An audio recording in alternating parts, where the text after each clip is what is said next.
David didn't actually have. So David was speaking in prophetic utterance, looking forward to the Messiah who would come. And so, can someone start us off with reciting or reading our memory text? It's found in Psalm 118, 22 and 23.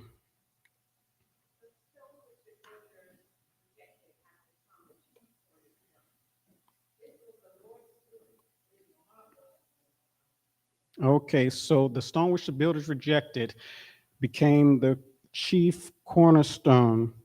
So let's go into Sunday's lesson. Divines, we'll get back to that text particularly later, but divine self-sacrificing shepherd. So when anyone hears that title, what does that mean? What do you think about? So we're going to participate.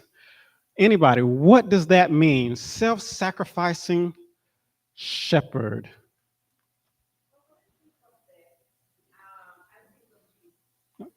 Right.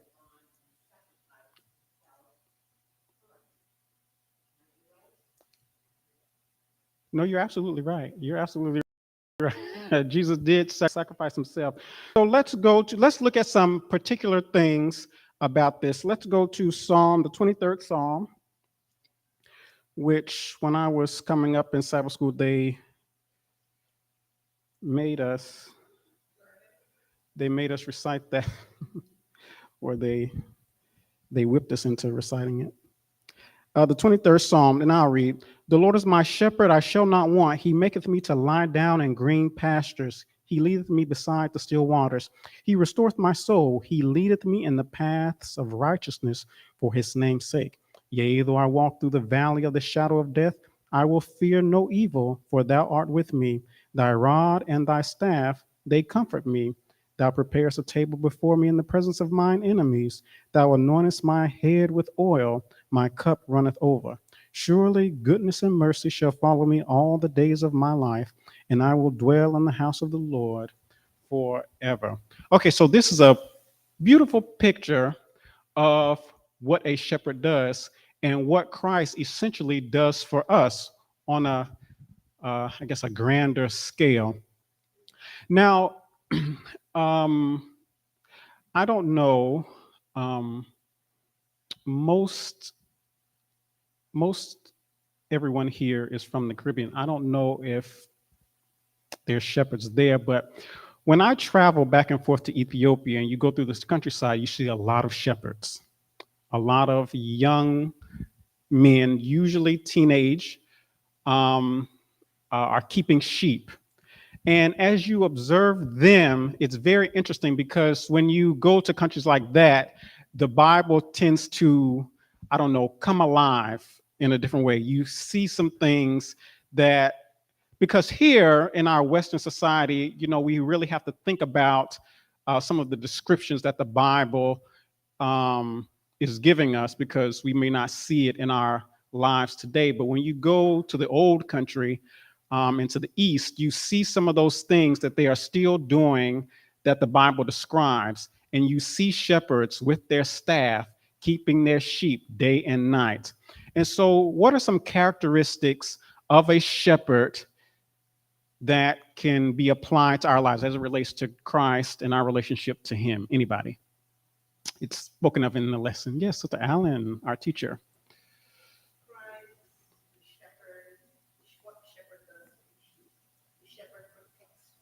Okay.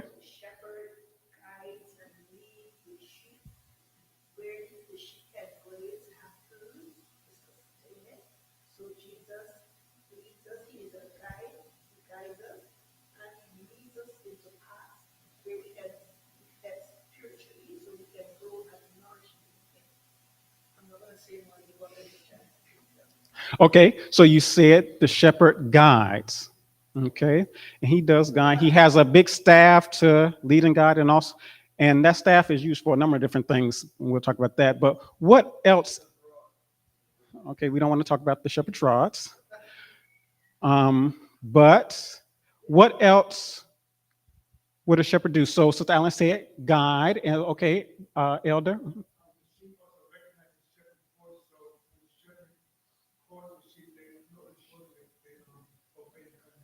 Okay, so they know his voice and they obey and come. Okay, so what kind of word would we give that? They know, yeah. Yes, they do know their master. Thank you, Elder Morris. Yes, Brother Allen, you okay? He's a protector. Okay, wonderful answers. He's a protector.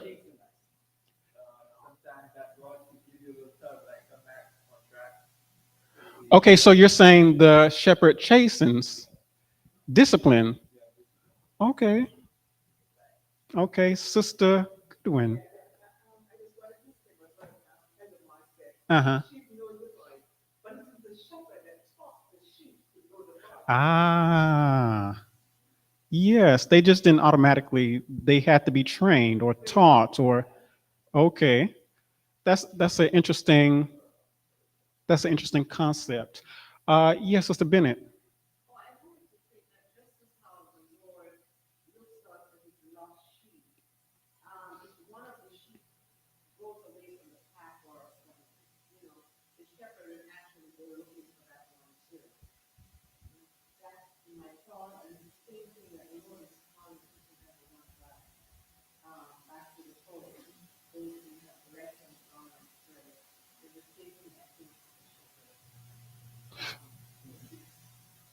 So the shepherd will go and seek and save that which was lost, that which went astray.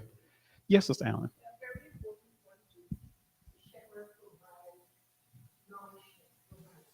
Oh, that's right. That's right.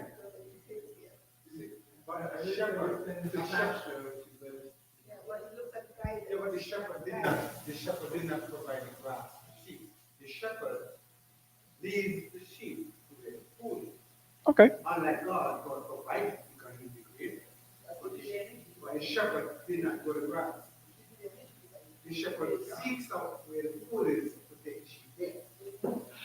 Yes. That yeah. Okay. Yes, that's a good one.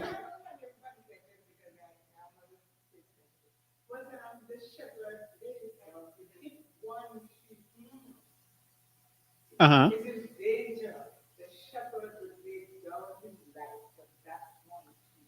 That's interesting. You said that.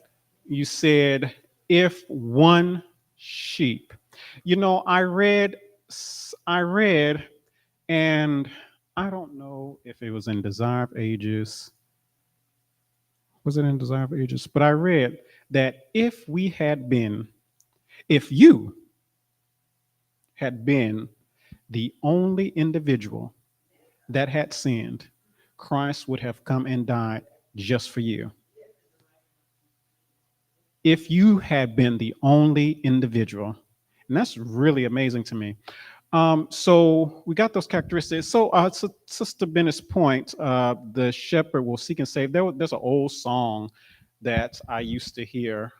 They don't sing it anymore. I don't hear it anymore. It says, "There were 99 that safely lay in the shelter of the fold." Anybody know that song? Y'all know that song? Yes, it's a beautiful song, and it details how the shepherd went through all this trouble, which he was glad to do, to go and find that one sheep and bring it back. And the last stanza of the hymn talks about when he found his sheep, there was great rejoicing in heaven. Rejoice, for the Lord brings back his own. So y'all remember, okay. So, any other characteristics of the shepherd? And so this shepherd, this is actually what Christ does for each one of us. But to Brother Allen's point, the shepherd, even though he's a shepherd, we're talking about Jesus. He's also the creator, so he does actually grow the grass. He provides, he leads us to where it is. He provides it, and Jesus also leads us to where it is. So, he's not an ordinary shepherd. He's the good shepherd. Any other comments about what the shepherd does in our relationship to the shepherd? Now, it was brought out that so the sheep could go astray, and so the Goodwin said the sheep, they have to be taught, they have to be trained. What does that say about us? Yes, we have to learn to know God's voice. There was a text in the lesson that I guess we'll get to about the hireling, but the sheep know their shepherd's voice. So if another person comes along calling the sheep ought not respond because that's not their shepherd. And sheep are um, not necessarily the yes, Sister Allen. Yes, absolutely.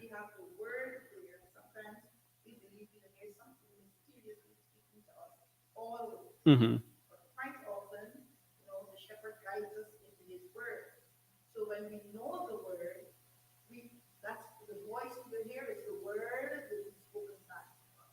Right. Right. That's a very important point. We know God's voice by His words.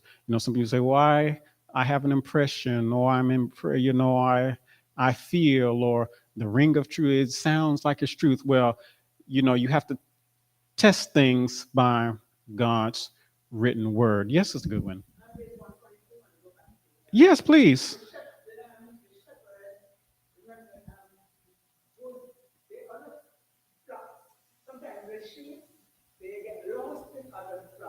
Okay.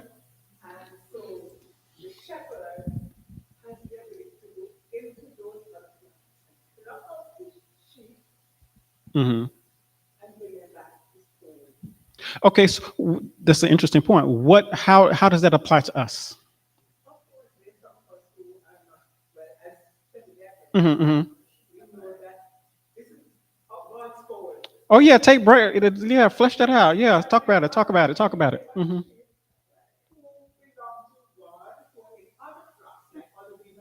Hmm. That's right. Yes. Yes.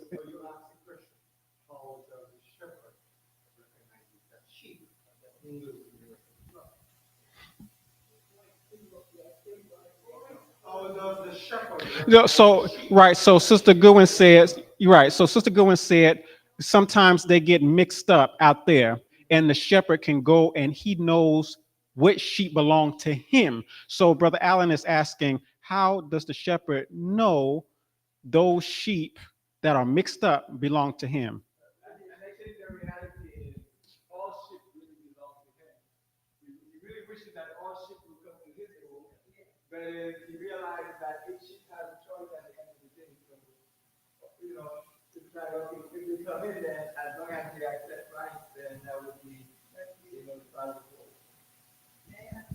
Yes, please, please. Yeah, I like it. Go ahead.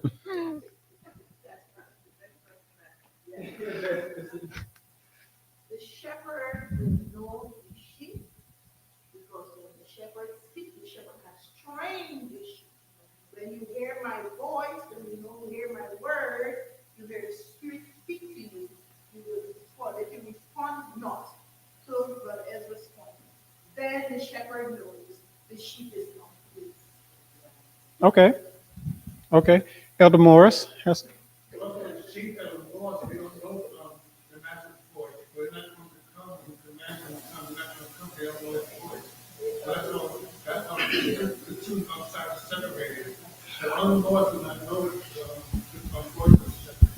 Okay, okay, okay. Elder Morris said, "You want you?" Okay, what I think Elder Morris said, the sheep that are out there or the sheep that are lost, they don't recognize his voice. They don't recognize his voice, but we want them to eventually recognize his voice. Yes. Uh-huh. Hmm. Up into Scotland on the hills and. Hmm. Yes. Yes. Hmm.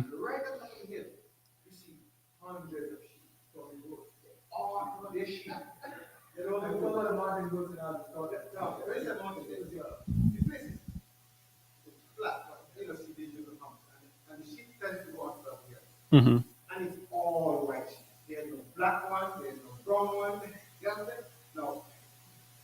So that to say, within humans, we are Seventh Adventists. Okay. They are other denominations. Hmm.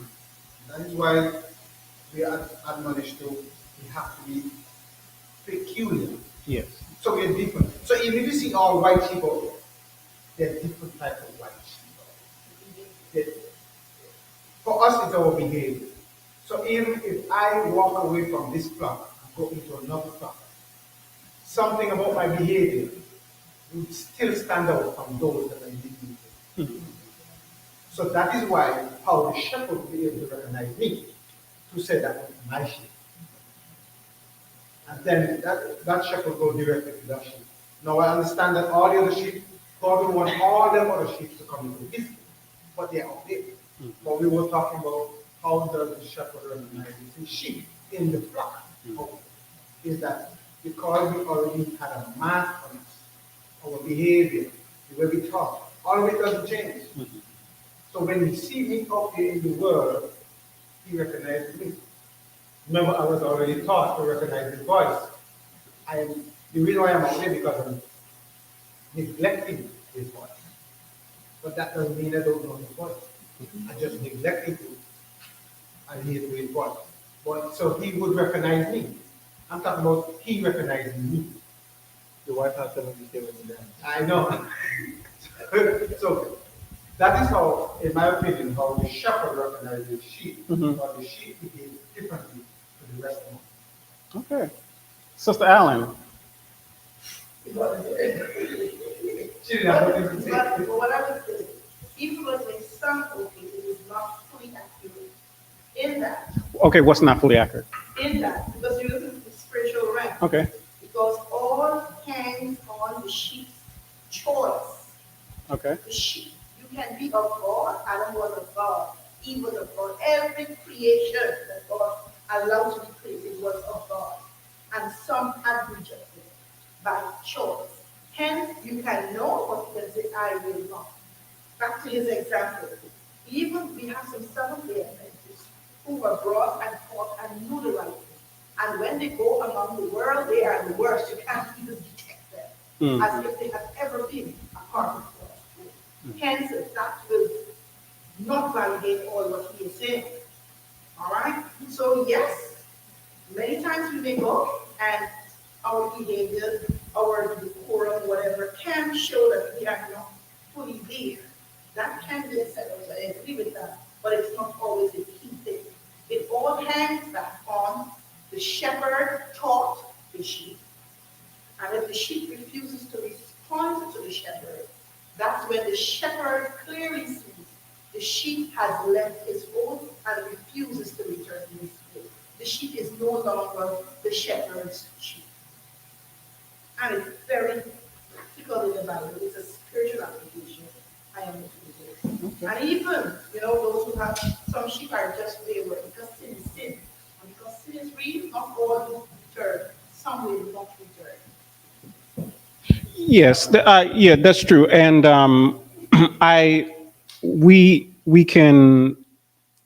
Um, it is a good thing to know in that the shepherd does have that rod, and he does, like Sister Bennett's point, those that are out or wayward have made their decisions to do what they want to do, the shepherd still makes an extreme effort to go out and reclaim those sheep that have decided to do, I have prayed for some people that um, that the Lord would orchestrate circumstances and situations in certain people's lives that would prod them to come back. Because there's some people, no matter how much you talk to them, because they know it, like you said, they've been in the church, they know it, they know it.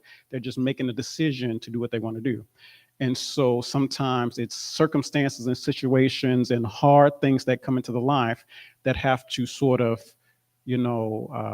turn somebody back to where they ought to be. And so, okay, that's interesting. So let's go to John.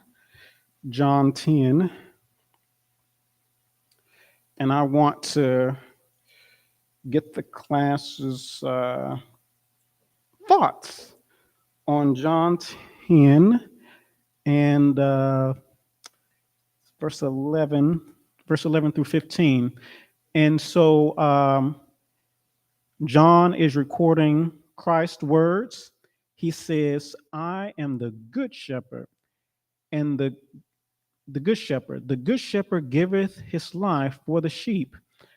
But he that is an hireling and not the shepherd, whose own the sheep are not, seeth the wolf coming, and leaveth the sheep and fleeth. And the wolf catcheth them and scattereth the sheep.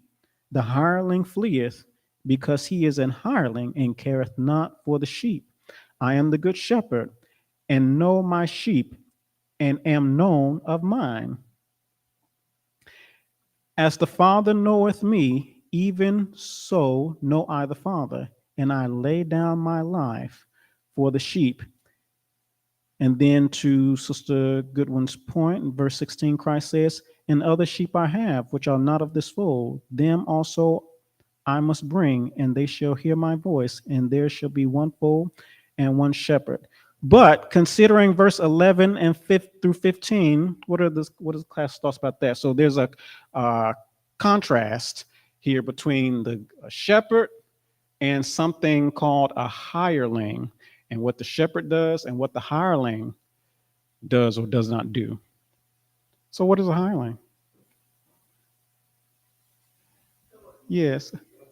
What is a hireling? I mean, what is going on in this? What is Jesus saying here? We see the contrast, we see comparison of shepherd. Okay. A harlot obviously we can see is one who looks like a shepherd, sounds like a shepherd, but by his actions he don't look like a shepherd. Because the harlots, yes, because of, Somebody who hires you to yes. look after the sheep. So the harlot is one, you look at the reality, because I always like to make spiritual question.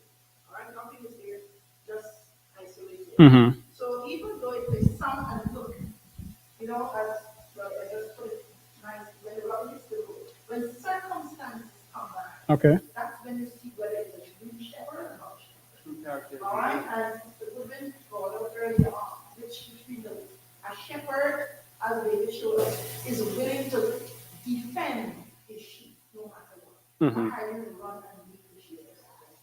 That's what the Bible is telling us here. So, you know, it's not good enough to judge based on our sight. Mm-hmm. Situation, and that may take us into, I think, around Tuesday lesson somewhere there, Mhm, where it talks the suffering Messiah, Monday talks the suffering Messiah.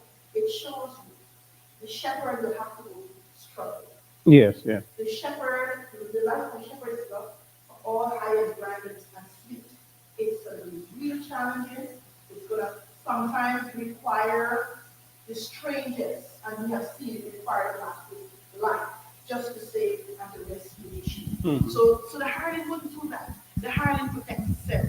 The hireling is interested in what I can get, what benefits me, and if it doesn't, then I'm going to scoot, I'm going to leave, I'm going to disappear. So we're seeing that the contrast is there. And in a spiritual walk, as we interact and we learn, we can see when one is with God, when one is not fully with God. I have to say not fully, because it doesn't mean that if you're not with God at this moment, it means that you will forever not be with God. All right? So we need to take things within its correct context. But the hireling may sound like the shepherd, may imitate the shepherd. When the push comes to shove, when the rubber hits the road, the hireling is going to protect himself and the sheep. Yes, Other Morris. Well, I think the pastor says that there are two types of shepherds. There's a good shepherd and a bad shepherd. So we have to be careful who you follow. If you follow a bad shepherd, you're going to struggle with those. So it's make a contrast between two types of shepherds, the good shepherd and the bad shepherd. Okay. Well, how do you make that determination? I want to think that the good shepherd leads the other one down. There's two roads. Okay. Okay. Yes, ma'am. The good shepherd Mm-hmm. would put his life on the line to protect the sheep. Okay. The bad shepherd will hit the road and think careful. Okay. But I believe that there's humans fast shepherds, there's human people that fast shepherds. And we see Oh, God- you're saying something specific. Like, Okay. we see, like, throughout history, there's been fast shepherds that lead people to do terrible things, like to commit suicide, robbery, arrest, all these different fast shepherds that cause people to take their own lives and do different things. So God is saying there's human fast shepherds in the world. I mean, of course, they're being directed by Satan, but they're humans doing Satan's bidding. They're helping this world. Right. Sister Goodwin. So you were asking the question, I don't know, is it clear? Okay. Oh, do you know who's the good and who's the bad? That's what you were asking. Mm-hmm. Mm-hmm. It's the right God. Yes. It's Yeah. no direction. Yeah. Yes. So, right. So you would test everything, test this shepherd, whether he is the good shepherd or the bad shepherd, whether he's from God or the devil. You would test, and his character based, what Brother Allen's saying, that they will show you signs and test everything by the word of God. You will know them by their fruit. What type of shepherd this person is. Okay, so Sister Allen took us into the next section, the suffering Messiah. I am doing this reading plan, and so I'm in Desire of Ages right now. And so in Desire of Ages, it really brings out a lot of detail about how skewed the Jewish idea was about the characteristics of the Messiah. They were really had a poor understanding of what the Messiah would be doing when he came. And that caused a lot of issues with them. They just could not imagine what we're calling a suffering Messiah. They could not fathom a suffering Messiah. The Messiah was supposed to come in, and the Messiah was supposed to rein everything in and conquer everything in. So let's talk about the suffering Messiah. What does that? What does that mean? What is that? Let's talk about that. Give some characteristics of what that actually means, suffering Messiah, and then we can contrast it with what the common Jewish understanding of what the Messiah was going to be, what they felt. But let's look at the suffering Messiah. How did he suffer? What did the Psalms say would happen? Where are you reading? Are you reading from chapter? Are you at the 22nd? Let's go to the 22nd Psalm because there's a lot of information in there. So yes, continue. Okay. Yes. Oh, no, certainly. I did the same thing. So the suffering. So some characteristics of that, or as you were saying. Mm-hmm. Uh-huh.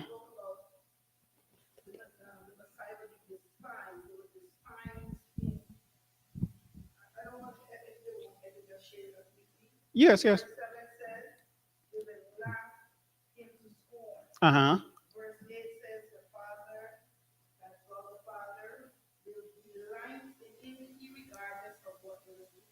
Mm-hmm.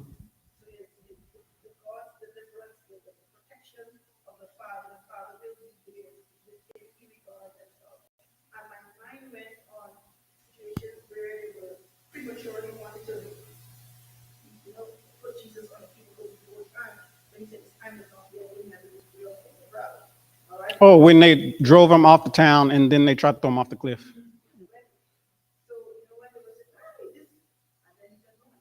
Right. Uh-huh.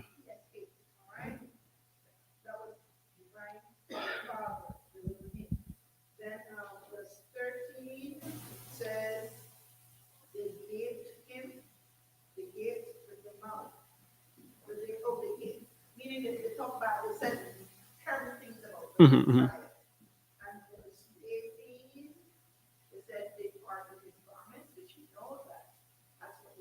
Mm-hmm.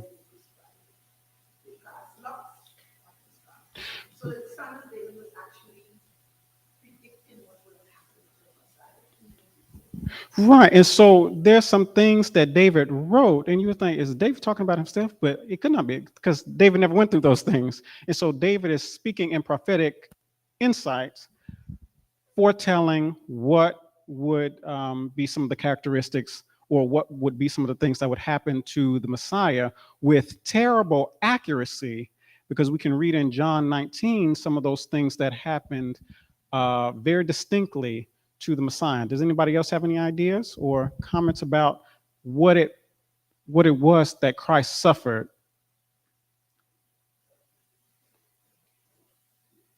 as the Messiah? Let's go to Psalm 118.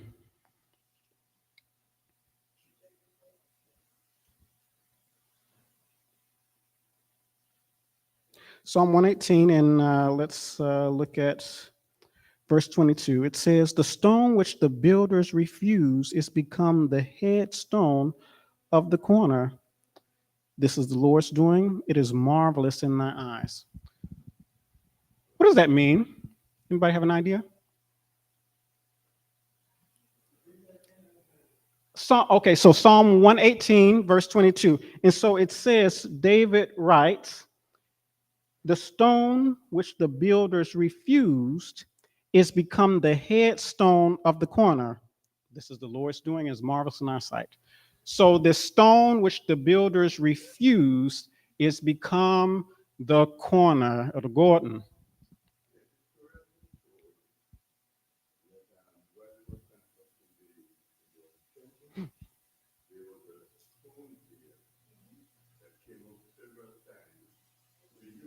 Mm.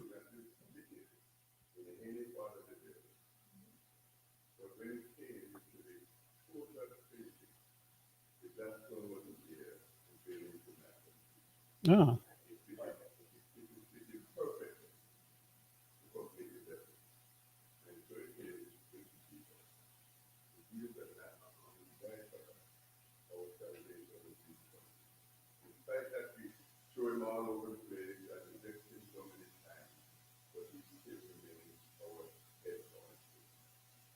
Oh wow. Yeah. Those. No. I think. Beautiful story about that. It's so true. You're looking at the stone the builders rejected, or Jesus the head cornerstone that was rejected. I know you said you're reading currently. That is beautiful. Everybody must read it continuously. Yeah. Like it's like wow. What you see clearly here, it is human error of their perception of who the Messiah was. So because Jesus did not fit their view of who the Messiah should be Mhm. and how he should come, they they put all their human efforts mobilized by Satan to reject his work. Mhm. All right, and we see the last push was even when he rose from the dead, that is to keep their lives. All right, that the disciples hid the body somewhere else and whatever way it spread. And the Jews today have all kind of false beliefs about it. So we have seen consistently, even though Jesus spoke about himself through his spirit, he gave David the insight, and David wrote. When he came in person and he was engaged in his ministry, he was outrightly bombarded by those who profess to be the ones waiting for the Messiah. Mhm. We can see a continuous bombardment of the work and ministry of Jesus by the high priest and the rest of them. Nevertheless, God still had a few that he was able to direct and divert and lead because they had a skewed understanding of salvation of the Messiah, and he made the correction. So he was rejected continuously. You know, he went to the synagogue, the setting about him, and what brought all together. It is his betrayal and what brought about his death. And the rejection of him over it, it brings it all Mhm. and all the suffering he went through. So he is a suffering Messiah. For me, though, knowing that is one thing. But what is pertinent, what is very important, it is knowing that when we follow the Messiah, What he went through will be no different from what you went through. So I think, for our current life, we have to go through a lot of suffering. Sister Bennett, we're going to have lots of suffering. Okay? We're going to have some tough times. We're going to have difficult times. We're going to have times when those who think are with you will say, I don't know you. And they will disown you, they will reject you, they will speak evils against you. But there is comfort in the word of God that even though all of that, the Father never left his son. The Father was always there with his son. And the Messiah will forever be there with his children. The Good Shepherd will never leave his sheep as long as sheep holds on to what he's done. Amen. Yeah, he said he'll never leave us nor forsake us. Yes, Papa is. The stone that you use in real life, in a family, you have children. The one that you think you always need to care for may not be the one that takes care of you get old. It's the one that you least expect. Oh, That's the dear. one that will be there for you in the end. That's how it is. Reality. And one that takes you. Hmm. Yes. I would like to compare Jesus' life and the acceptance of Jesus Christ with the church. Hmm. Because most people know you cannot convince them that Seventh-day Adventist church is the church that represents Christ here on earth. Okay. No way can you convince them. Because first of all, they say that we don't speak in tongues. Right. Okay. And we don't burn incense and we don't do a lot of things that go to our show. So most people rejected the Adventist church based on core form and system of work. Hmm. Just the way they could not believe that if Jesus is the Messiah, then he should be born in the church of family, he should have occupied certain living conditions and such like. But because Jesus did not demonstrate those qualities, then they rejected him. So they are also now rejecting the true message because the Assembly Adventist message doesn't fit with their complex. Oh, that's a good point. Thank you. So the stone which was rejected became an offense to the Jews. However, that stone is the foundation of our salvation, as Brother Gordon and Sister Allen uh, eloquently put it. Um, and that stone, Jesus, was the foundation of the Jewish economy. Everything they did, every temple rite, every system, Jesus was the foundation. He was the purpose of it, and they didn't know it. They did not realize that. So we have about 5 minutes. I wanted to, there's a lot to go over. So let's move on to, I thought also it was very interesting. Let's move on to Thursday, since we don't have 5 minutes. Eternal priest in the order of Melchizedek. Melchizedek. Okay, so who is this interesting figure in the Bible known as Melchizedek? Who was that? And what does it have to do with Jesus?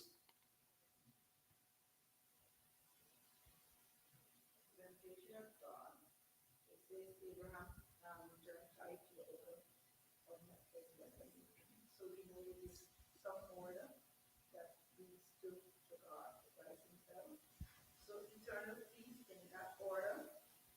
What I gathered on the Thursday is that the kingship will never cease. God, Jesus' position, sitting on the throne Mm-hmm. as the Lord of Lords and King of Kings, will be eternal. His position as priest to us will never cease because of that of death, like the earthly priests will have had to, with all earthly priests dying. Mm-hmm, mm-hmm. Jesus, the high priest, will not be separated from his his work as a high priest on behalf of us because of death, because he is eternal, he lives forever. Also, when you think of the daily work of the high priest, like the earthly high priest, what was it? back when the daily sacrifice services occurred, Mhm. the high priest had his daily duties.